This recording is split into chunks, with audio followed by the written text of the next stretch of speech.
Coach is going to start with an opening statement and then take questions. Had them all the way. Herc Russell used to say that. He was the great legendary coach at Georgia Southern, and he just had a way of motivating people, and I mean, he used to say that all the time. So it's fun to say that. We really didn't have them all the way. They kind of had us, and what a football game. I don't know what to say. It's just incredible to see our guys battle like they did, and you know, it was back and forth, and we had a chance to make some plays, and just starting with the first half, and I just think how proud I am of Kelvin and Kelvin Hopkins and the plays he made down the stretch, because we put him in there in the end of the first half, and we had a chance to throw the post corner route. Jermaine made a really good play to get open, ran a good route, and we overthrew him, and I knew he was disappointed. We'd probably gotten us in position to kick a field goal before halftime. And, you know, I got in his shorts a little bit about it, but when at halftime, and I told him, I said, you're going to have to make a play again. You're going to have to go back in there. When you got a chance to make a play. And he did. And really the whole team made plays when we needed to. We had to kick the field goal in overtime, and then have to go out and stop them, and just an incredible effort by our defense to stop them and make them kick the field goal, and then fortunately he didn't put it through there. It was a thrilling finish, and it's fun. It's fun to be a part of something like that, and I enjoy so much seeing our players celebrate together and just be able to enjoy that together, because there's been times here, and these seniors particularly, and they remember their freshman year and what a battle it was, their sophomore year. And I heard one of the guys mention just 2 years ago and the difficulties we had in those games. I think it was Ackerman saying it, just not coming out on top and finding a way. But we've been in some games like that. We've been in some really close finishes and had to battle our way through. And I think it's really just forged a mental toughness in this team that we were able to overcome some pretty bleak odds today. And that makes me proud. Makes me proud to be a part. So we felt like he gave us the best chance to put the ball on the money and deliver it quick. He's got a much quicker release than Ahmad does. And Ahmad, I know, was standing there and said, I can make that throw. I said, I know you can, but we're going to give him a shot to do it. And then he overthrew him. And he's sitting there thinking, well, maybe should have let Ahmad throw that. But when we practice our 1 minute offense, which we do a couple, 3 times a week, I mean, we get in that situation pretty often, so that if it ever comes up, that we've got a chance to execute. And Kelvin's our quarterback when we do that. He doesn't have the strongest arm in terms of throwing it the longest. I think Luke Langdon does, but in terms of just in that situation, I think he gives us the best chance. And I just thought he did a great job. I thought the whole team did a great job. We protected, we made some catches. We had a drop. You know, you could hang your lip and say, oh goodness. And we had a sack. We overcame that. A penalty, you know, but the guys just believed. They never flinched, and we just kept fighting. We had a chance to get one last play, and we hit it. And we talked them through it in the timeout. We didn't have any timeouts, so fortunately they called timeout, and we could talk about it. And the play where we had hit Kel down the middle, he just kind of went past the first level defender and bent into the middle between the 2 safeties, and we hit him. We had the same route call, and we talked to him and said, hey, hit Kel again. If you don't see that there, then go to the boundary and back shoulder throw the X receiver out there, and he did. And it's a great play, great throw, and great catch. I was going to ask about Blake Wilson. He had the field goal in overtime and also the PAT. Just about his day today. He's been through a lot, and he made the big kick when it counted. He did, and you know, give credit to that whole group of specialists. Kyle O'Connor snapping the ball, Zach Potter placing the ball and kicking through, because that's not an automatic. I mean, how many times you see sometimes it's a high snap or a low snap, and especially in that situation, just clutch, just so proud of those guys. And the way we punted, we had 2 long punts that got us out of trouble. Great job by Nick.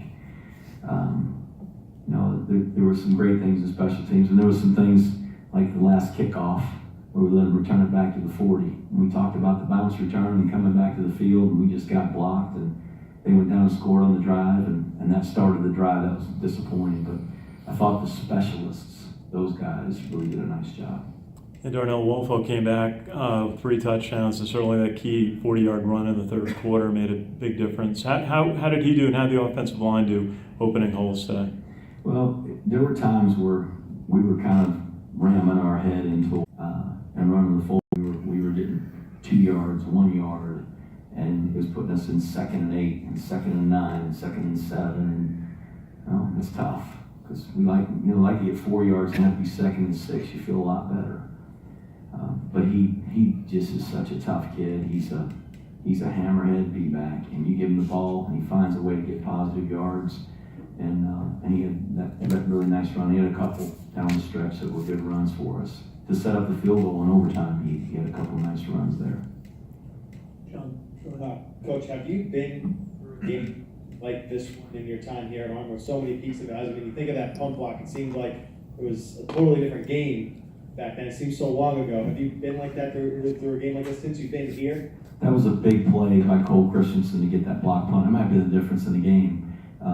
But no, I haven't been a part of a game like that. And it was just really thrilling. And to see the time up there, you look up there and think, okay, we got to go all this way. We don't have much time. And we're going to have to execute what we practice. And we did.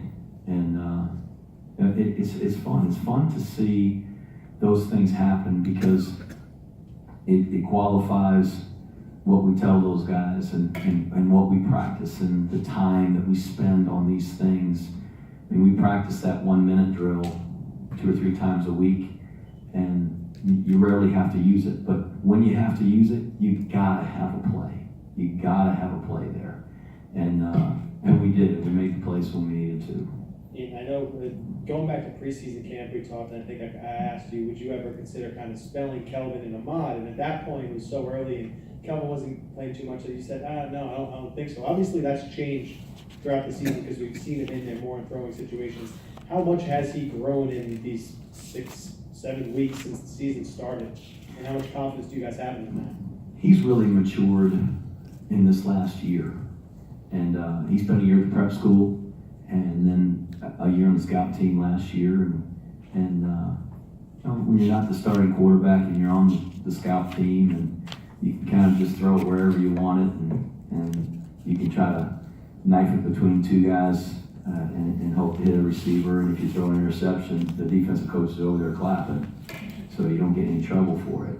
And it's easy to kind of just, I don't know, not have your focus on our offense and being the quarterback. And we really challenged him this past spring that he needed maturity. He needed to prepare like he was going to be the starting quarterback, and he did.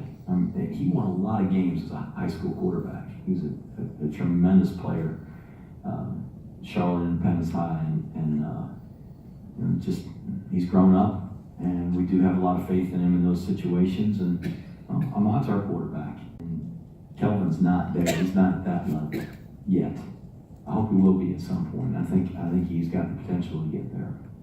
And the celebration after you guys going nuts and players running into the core, how much is that just the emotions of an overtime win in this particular game? How much of that has to do with being bowl eligible for a second year in a row? It was just this win, and none of that other stuff mattered at all. We wanted to win at home. We want to stay undefeated at home. It's a big deal to us and our team, and a source of pride for us to not lose at home. And they went over there and get ready to sing the alma mater, and frankly, I told them get up there in the stands. I mean, I was yelling to them to get in there. So let's have fun and celebrate. It's, I think winning is not easy. And I think sometimes people look from the outside and say, why can't you win? Why can't you just run this play? Why don't you just tackle him? Why can't you just call a blitz and sack him? Why can't you just line up and make that kick? It's not easy. It's not easy to win. They got a bunch of guys over there on scholarship. They're going to play in the NFL. It's a pretty good football team. Good players, well coached, tough to win. So when you win, it's a big deal. And I'm not in any hurry to go over there and sing the alma mater and just put it behind us. I want to celebrate and enjoy it as long as I can, because when I leave this building, it's in the rearview mirror and I'm getting ready for the next one. So we all should enjoy it. The course should enjoy it. Our players should enjoy it. That's a team effort. This entire institution banding together to get that victory. So it was a lot of fun to be able to celebrate. And I know the biggest game of the year is the one that comes before the bowl game, but being bowl eligible for the biggest game of the year is the next one we play. Okay. Going on, I know being bowl eligible for the second year in a row, what does that mean to the program from how it was when you came here, how it is now, and how much of a testament is to that to the players and how hard they've worked over these 4 years? I'm proud of our team. It's an accomplishment. I think everybody that plays football at this level sees getting into a bowl game as a measure of success. And I said that last year when we got bowl eligible. But our goal isn't to get into a bowl game. Our goal is to go to a bowl game and win it. So that didn't check any boxes. That didn't accomplish any goals for us. Our goal today was to stay undefeated at home.